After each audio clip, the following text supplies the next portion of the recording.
nos accompagnatrices, les pensées.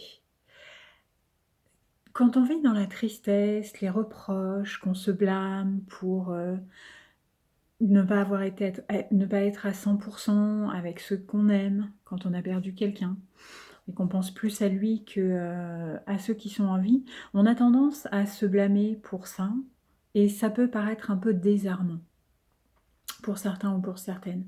Et c'est sans compter toutes les pensées qu'on a, qui nous accompagnent, des choses comme, vous calculez l'âge qu'aurait la personne, au jour d'aujourd'hui. Aujourd'hui, elle aurait eu 58 ans. Elle me laisse dans un monde dans lequel elle n'est plus et qui me paraît surréaliste et sans aucun but. Il me manque et ça fait 2 ans jour pour jour. Et ma vie est une routine entre tristesse, colère, souffrance et mélancolie. Vous savez, des pensées comme ça. Et à un moment, je me suis dit que si de telles pensées, elles nous accompagnaient, je ne crois pas que ça nous permette d'aller mieux. Et au fond de vous, je sais que vous le savez. J'avais ce genre de pensée avant. Je calculais à chaque fois l'âge qu'allait avoir ma maman. Vous savez que ma maman, moi, je l'ai perdue en 2015. J'ai fait son deuil en 2020. Et ça a été une de mes plus grandes fiertés, une des plus belles décisions que j'ai prises dans ma vie. Parce que croyez-moi, faire le deuil d'un parent, c'est difficile, d'un enfant, c'est difficile, de quelqu'un qu'on aime beaucoup, c'est vraiment difficile. Et faire un deuil toujours, c'est pas forcément évident. C'est pas quelque chose qu'on apprend, c'est quelque chose qui se fait, et à mon sens, ça doit vraiment se faire dignement. Et je sais que le pas à franchir, il est difficile. Il peut paraître douloureux, il peut être douloureux. Maintenant, peut-être que la souffrance que vous avez en ce moment, elle est aussi douloureuse. Ce que je ne sais pas en revanche, c'est si vous, vous aurez envie de vous confier à une femme que vous ne connaissez pas. Parce que non, vous ne me connaissez pas. Une femme qui n'est pas diplômée. Non, j'ai pas de certificat de coach. Non, je ne suis pas certifiée en tant que coach. Non, j'ai appris à coacher, ouais. J'ai de l'expérience en tant que coach. Mais j'ai pas de diplôme. Est-ce que vous aimeriez vous confier à une femme qui ne vous connaît pas? Non, je vous connais pas, ou je vous connais pas encore. Et une femme, est-ce que vous aurez envie de vous confier à cette femme? Ça, je ne sais pas. Qui par ricochet vous fera penser à cet être cher que vous avez perdu. Ça, je ne sais pas.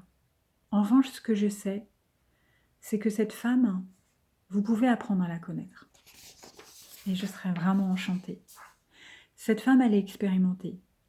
Et ce qu'elle cherche à vous transmettre, c'est son savoir-faire et tout son amour. Et cette femme, elle est désireuse d'échanger avec vous, si vous, vous le souhaitez.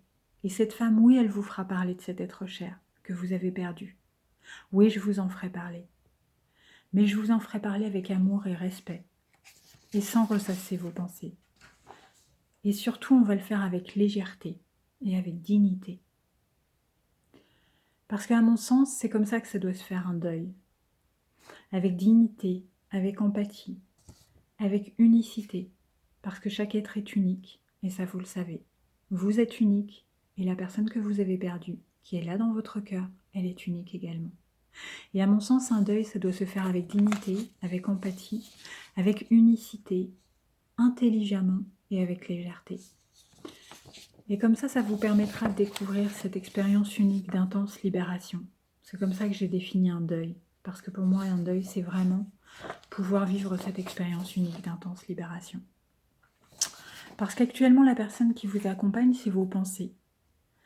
Et moi, personnellement, quand mes pensées m'accompagnaient, c'était pas mes meilleures copines, croyez-moi.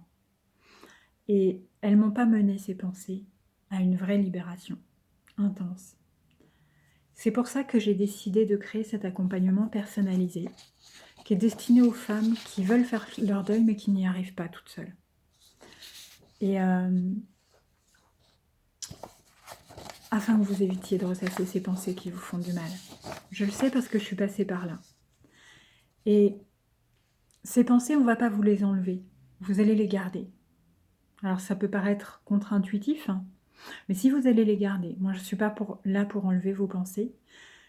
La seule chose, parce que ces pensées-là, quelque part, c'est la seule chose qui vous relie à cet être cher que vous avez perdu.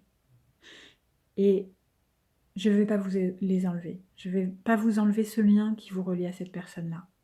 Par contre, ce qu'on va faire, c'est que grâce à des méthodes puissantes et douces à la fois, on va vous inonder d'amour, d'amitié, d'empathie, d'une véritable écoute active. Ce qui fait qu'à la fin, en fait, vous n'aurez plus besoin de garder ces pensées. Et c'est vous-même qui allez décider de vous séparer de ces pensées que vous avez peut-être depuis de nombreuses années. Et c'est OK.